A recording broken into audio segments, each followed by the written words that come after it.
What's going on, guys? Your boy Joey Shake 72 coming to you guys with a video right now. Bills, Eagles, Thursday preview time. Let's fucking do it.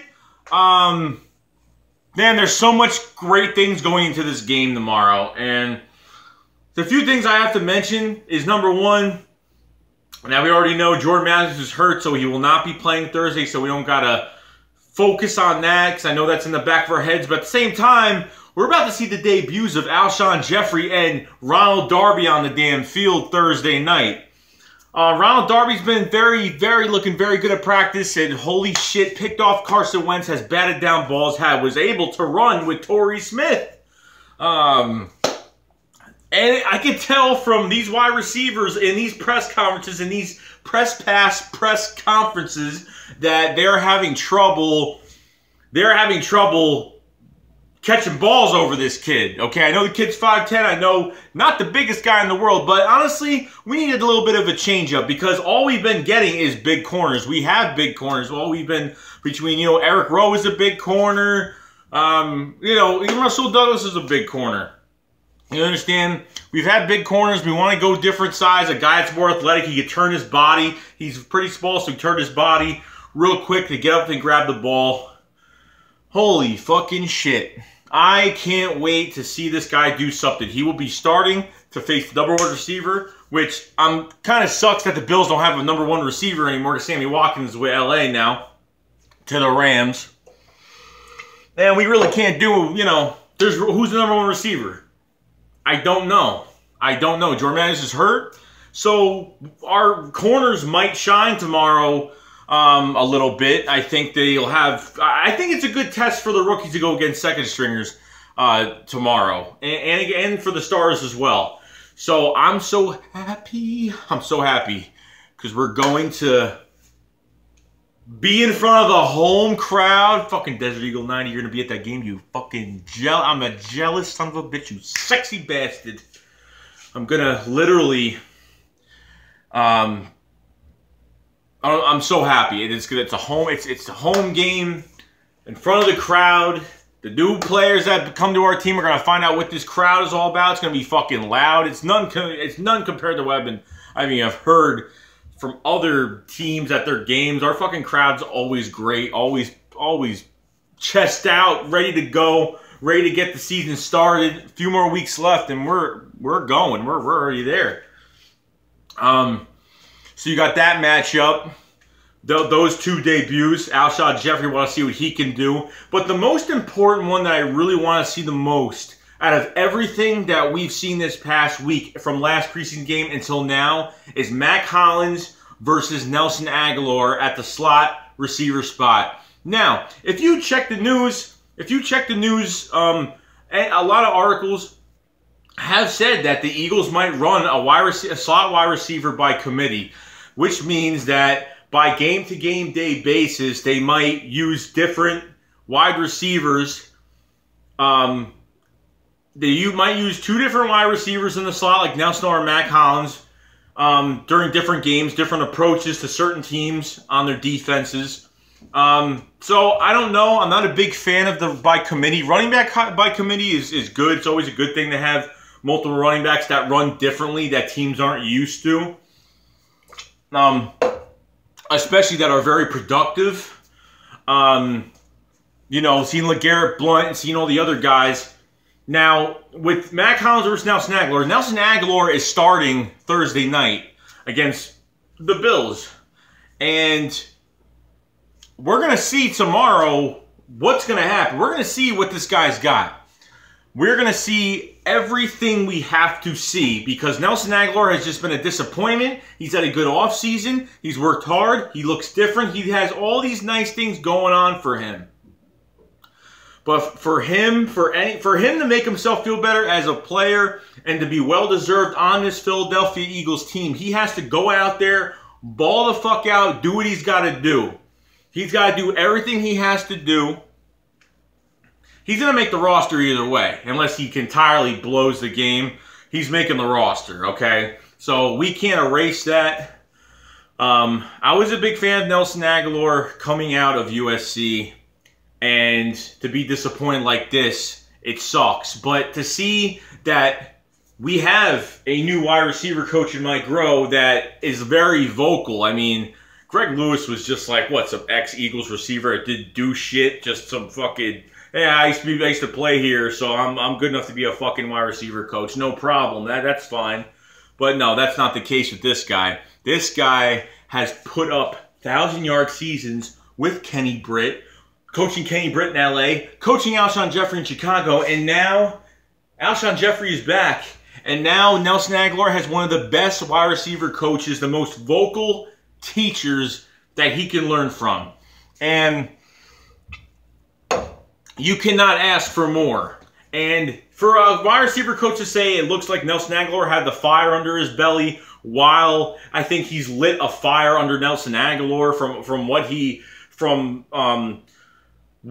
literally has been taught, and just the coaching process has been different. So maybe Greg Lewis was just a piece of shit coach that couldn't do anything, couldn't improvise these guys. I already read an article early in OTAs that Mike Groh is very vocal, not just vocal in like a really like uplifting way. When receivers would look at their feet or would they do something wrong by this much, he'd yell at them. He would not make them feel like shit, but he's being that teacher, that very strong teacher for all these receivers. So Nelson Aguilar has got a good wide receiver coach, and Nelson Aguilar has got to put in work for us this season, and he has got a lot of shit has to stop, which is the drops, which is not getting separation. In Nelson Aguilar's case, he's gotten the separation. It's just he couldn't catch the ball. The easiest thing.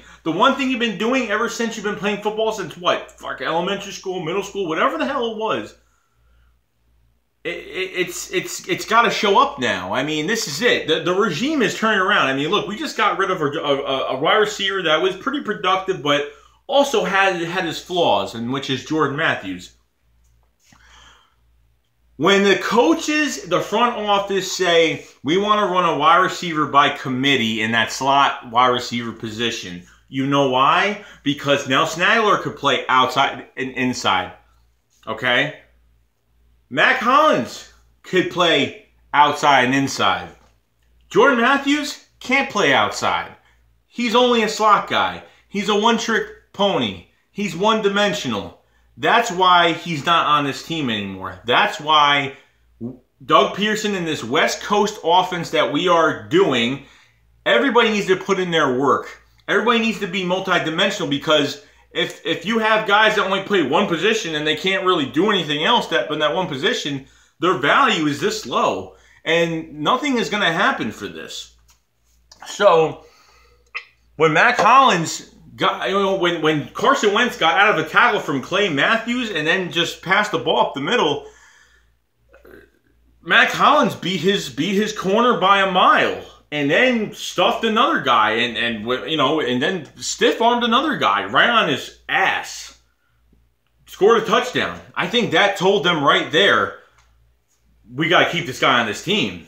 And I said from day one, I said from the beginning of OTA's rookie camp that Mac Hollins was going to be good, okay? If he wasn't going to start this year, he was going to be on special teams. I think this kid is going to make a name for himself, maybe not this year as much, but he's going to be hell and well productive.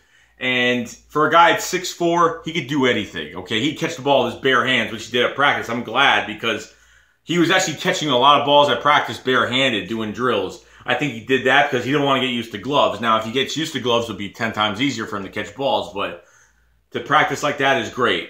Now, I'm not saying that Nelson Aguilar has not practiced catching balls, but damn, he's been doing pretty damn well, okay? And let's not knock it off. Give him a chance. Give him tomorrow night to fucking do what he's got to do. They're in the fucking game for a quarter. Carson Wentz is going to be out after two series. Pretty much just like the Packers game. But at the same time,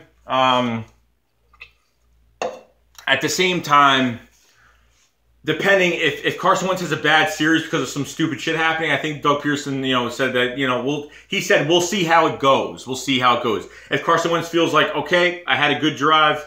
I know Carson Wentz pretty much said in this press conference that we had like a shit ton of bad plays and we had one good play. We can't have that. I mean, it's got to be consistency. But just think about it. Brandon Brooks was out. It was the first time they faced anybody in a different jersey, so you can't, like Frank Reich said, you can't, you can't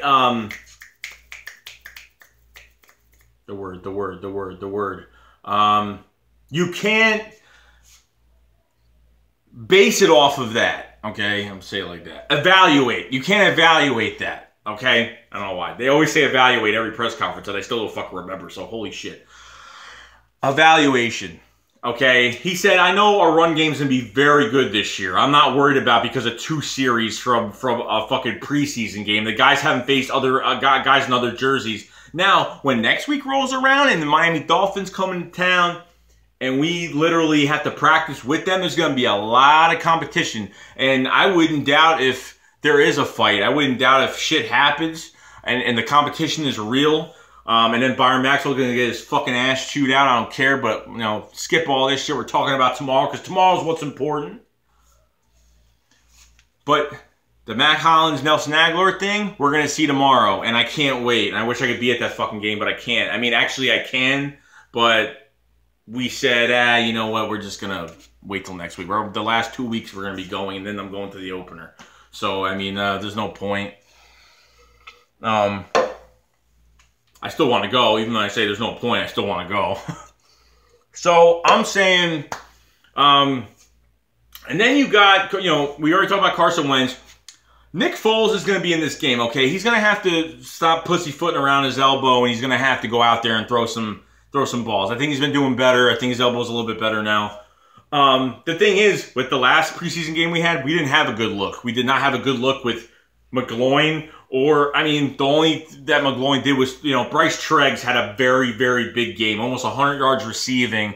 You know, beat King on a just fucking beat him straight up, vertical down the field. And then pretty much after that, it was just like, he caught all these short passes, got some yards. I mean, he looked really good. For a guy I thought that was going to be next after DGB getting cut, man, he's doing good. So, honestly, Shelton Gibson out, Bryce Treggs in. That's what tells me. You want a deep threat? You already got a deep threat in Bryce Treggs. And if he produces a little bit more and can beat these guys, he could do it. And if Shelton Gibson can't do it, then it is what it is. Shit happens. I mean, there's nothing else you can do about it. Shelton Gibson's been dropping balls.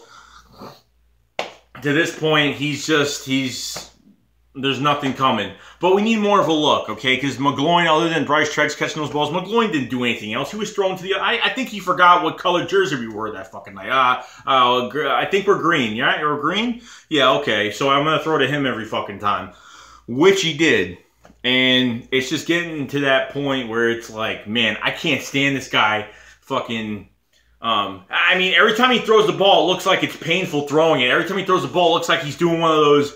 You know, those Olympic fucking, you know, those ball things where you go up and you throw the fucking ball high and it weighs like 2 tons in his damn hand. And he can't even do that. You know. Every time he throws the ball, he's like throws it like that. I'm like, what the fuck is that? So, oh, God. So I just made myself laugh. Sorry. All right, never mind. That's how it looks. I mean, that's how it goes. That's how it looks every time he throws the damn ball. And then Dane Evans comes in, and he was more moving the pocket, step up, spiral, and actually threw some very accurate passes. Dane Evans actually impressed me more than Matt McGloin did. So, most importantly, the defense. We already know what Alshon's going to do, so we'll keep it with that. Let him play his game, let him do what he's got to do, because Alshon Jeffrey will do something unless, you know, they don't throw to him for that whole quarter, which I don't even know if they'll keep him out there for a whole quarter. You think Wentz, they want to keep Wentz out for that long, they'll definitely keep this guy out for a good amount of time. So let's see what happens with that. We'll see what happens with that. So I'm not even worried about it at all. But the defense... I want to see I want to see with Darby as another piece to the puzzle that's going to be covering the #1 corner.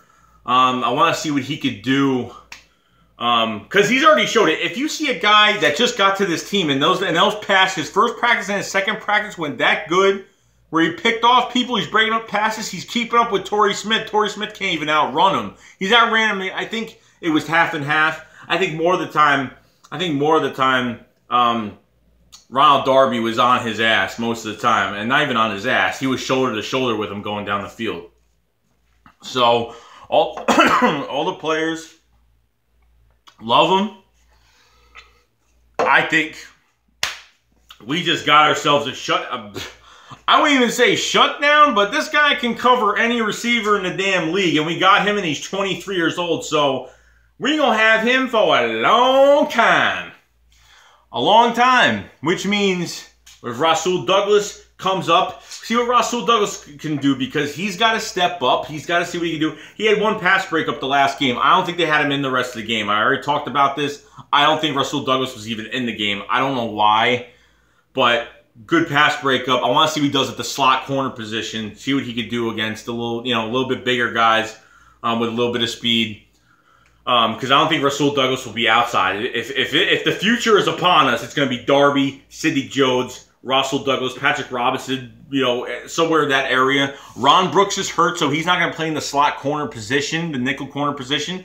So Patrick Robinson has been putting up a good case. I mean, for a guy who's 29 years old, first round talent, didn't live up to it. Now he's stepping up. He stepped up even more after Darby got on the team. He was pissed off because now he's got a young stud on this defense now that he's got to fight a spot over. Now, do I want Patrick Robinson on the outside corner spot? Fuck no. Do I want him in the fucking nickel? Fuck yes. That's where I want him. I want him in that spot. I don't want him anywhere else. Patrick Robinson is just, from the few plays, he did pretty well. I think he was playing outside in the first game. It was him and Jalen Mills. So this was before we made the move to get Ronald Darby. So now with Ronald Darby, you can leave Ronald Darby on an island, and you can actually, the players trust him, and the coaches trust him, and the fans are starting to trust him now being on that island. We got to see what he can do tomorrow. But it's looking really good, which means if Ronald Darby covers somebody, if these corners cover everybody, Jalen Mills has been looking like a different player. I don't know what else to say about him. He's been a ball hawk. He's been beating the friggin' receivers that are blocking him in front of him, and when they dump it off to the running back, he went by him and made that tackle like it was nothing. And then there was, I think, a good pass, and he guided the wide receiver out of bounds so he wasn't in range to catch the ball. And if he was, he would have caught it out of bounds or been close to it. But Jalen Mills is very good up here, and he does not give up on any play. And if he does give up, he comes back. Like last year, bumps and bruises on the way, ladies and gentlemen. Bumps and bruises. A rookie corner gets thrown to the fire like that. It was like, oh, I don't know what's going to happen. But then, when he gave up a big play to Alshon, a big play to, a few players, he gave up some good yard, passes.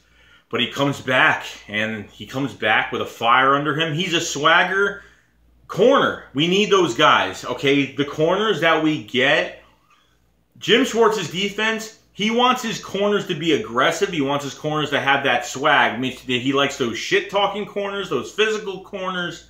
Those are the type of corners that he likes. Okay? So tomorrow night, we got to see these corners do some work. And we got to see this offense put in some work. Jason Peters is probably not going to play due to personal reasons. He doesn't need to play. The guy can block anything that's in front of him. I'm not worried about Jason Peters missing time. Oh my God, he's missing all this valuable time. He could get better. Oh. No, I don't care about that. It's not the reason.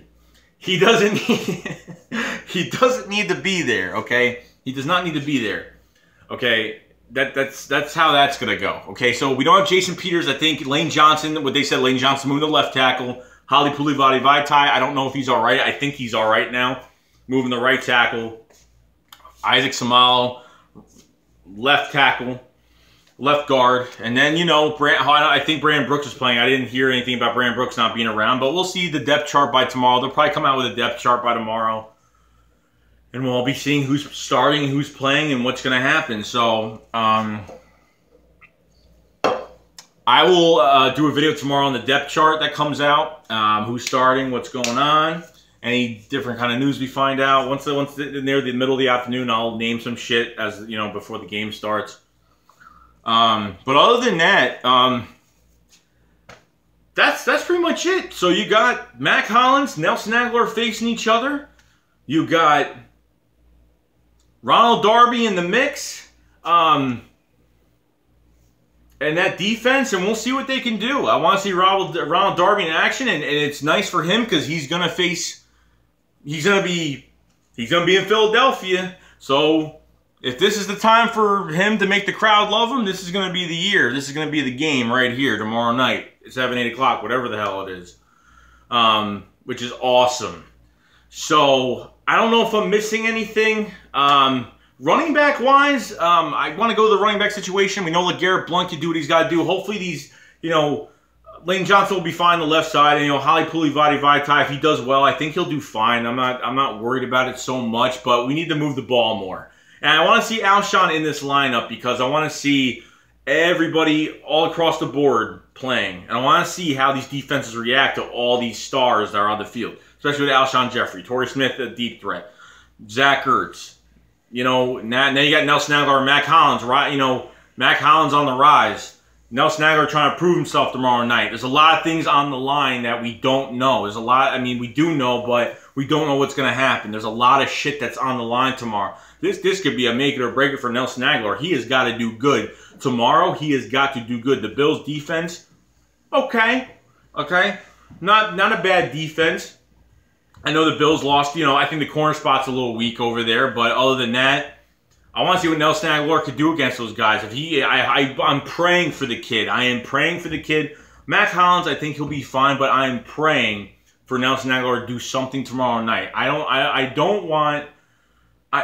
don't wish anything more than to have Nelson Aguilar go out there and be a fucking stud tomorrow night. I'm not saying he's got to go get 100 yards receiving. I just want him catch the ball in open space, make some moves, make guys miss, go run up the field, get some yards, be productive. If he at least has 50 yards receiving, I'll be happy. I do not care. But he's got to get separation, he's got to catch the damn ball, and he's got to, he's got to make himself feel good about being in the city. I don't want him feeling that, we're all attacking him, but we attack every player that does bad. We attack players that say fucked up things, that do shitty things, and that play poorly. That's just how it is. We are a city that hasn't won a Super Bowl, and we need to fucking let these guys know that we ain't fucking around with this shit. Okay, I don't feel bad when if I'm at a game and someone drops a ball, the whole crowd boos the player. You know what? Good. Boo the fucking player. You know why? Because you gotta let them know. You gotta get that message to their head like, yo, what the fuck? Like, you couldn't catch that? Like, and we know. And I don't want to hear, oh, there were some hard catches. Now, give me a fucking break. There were some catches that they catch in college that are ridiculous. And then they come to the pros and they can't even catch the same ball that was thrown to them in college. Okay? The game is a little bit faster in the NFL, but Nelson Aguilar's a 3rd year. Jordan Matthews was a 4th year and still was struggling, even though his numbers were fine. They weren't bad. They weren't fine. They were all right.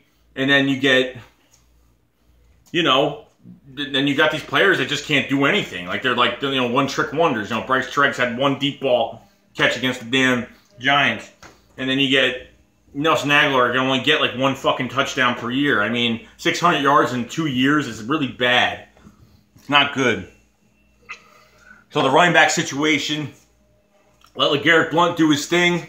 I wouldn't even put him out the whole time. Don't let him get fucking massacred for all the bumps he's going to take in a preseason game. I wouldn't even fucking harp on it too much. Got number 29 back, by the way. Wendell Smallwood, I want to see what he could do. Okay, because he's been a little bit injured. He's going to be coming back to this game tomorrow. And I want to see him. I want to see what he's developed since he's been out since last year, because the articles I read from this year about last year is that Wendell Smallwood was nervous being on the field. He had his rookie growing pains last year, and we know he fumbled in that crucial Dallas game. You know, he did, you know, he had some good games and he had some really bad games where he didn't do a fucking thing. Like, I just see him getting the ball and then he just, that's it. It's over. Darren Sproles is probably not going to play. I don't want to play. He could punt return. He could be in the run game, whatever. I don't care. Let him do whatever he's got to do.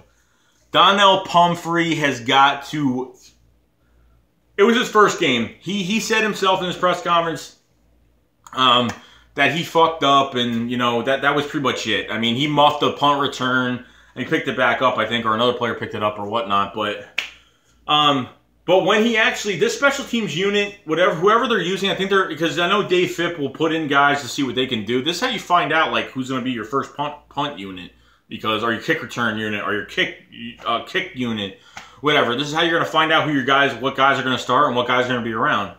So I need to see Donnell Pumphrey receive some punts. I want to see him run with a ball that's getting punted to him. I want to see. I don't need fair catches every time. We have to try to block. We have to try to do something, okay? Because we need not just Donnell Pumphrey to be able to take kick returns, because I know he was starting off on the kick returns, which I hope they put him on the kick returns, because that's automatic wide open space. And Darren Sproles is going to, if he gets a touchdown return, I know in preseason don't count, but if this season Darren Sproles gets a punt touchdown, a punt return touchdown, he's going to lead the whole franchise in punt return touchdowns in a player.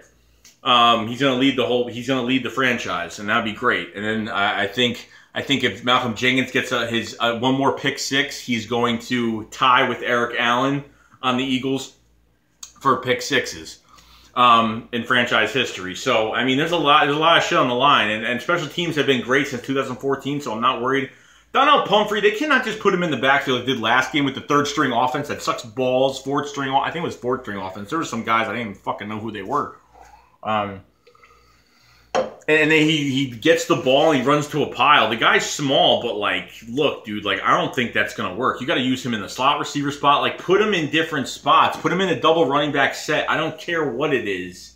I don't care what it is. You could do a thing where you make him the tailback, make LeGarrette Blount blocking whoever's near. I mean, I don't care what you do, but I got to see more from him tomorrow. And, you know, I don't think he's going to be off this team because you can't deny the speed that he does have. He could change direction pretty easily with how small he is. But that's not going to bring him down. He knows he's got to do better. I think he'll be fine, so let's see what he could do tomorrow. Tight ends, I'm not worried about Zach Ertz too much. I just need him to be productive, and I need him to actually get some yards in the beginning of the damn season because, you know, he's always hurt. Then he comes back, he's hurt, and then... oh, where the fuck is Zach Ertz the whole year? And then December hits and it's like, psh, and he gets all these damn yards. Can't have that. It's got to be good, boom, to the end of the year. That's how it's got to be. So that's how it's got to be the whole time. So, tight ends, wide receivers, we already know. Marcus Johnson, wide receiver, we got to see what he could do. He's been hurt. He's been out. He didn't play last game. We got to see what Marcus Johnson can do. Shelton Gibson, we got to see if he can do anything better than what he's given us so far, and it hasn't been fucking great, so practice squad or off the team for him. Oh, and by the way, Jason fucking Kelce, if you fucking, I swear to God, if you fucking, I forgot to talk about Jason Kelce, you son of a bitch. If I see Carson like doing that shit the whole fucking game, I'm gonna be fucking pissed. Be fucking pissed. If I see that shit, I'm gonna be fucking pissed. I don't care. I don't. Hagrid, get the fucking hair out of your fucking ears and snap the fucking ball. Because if I have to see this shit, I'm gonna flip out. I'm gonna flip out in front of the TV over a snap. I'm flipping out over a damn snap. No, I'm not even talking about the play happening. I'm not talking about who they're passing to, I'm talking about snapping the damn ball. If the snap isn't perfect, I'm gonna be, oh my God, I'm gonna be pissed. Jason Kelce is pissing me off. I swear to God. Alright. But, yo, we got a game tomorrow. Let's fucking do this. I'm going to be live streaming tonight. Everybody join. I'll leave the link in the description below for the friggin'... subscribe to my other live streaming channel until I get my copyright shit off of this one. Let's all fucking talk Eagles tonight. Let's get some shit done. But let's go Birds. Fly, Eagles, fly. Let's get the Bills tomorrow. Let's show them what we got.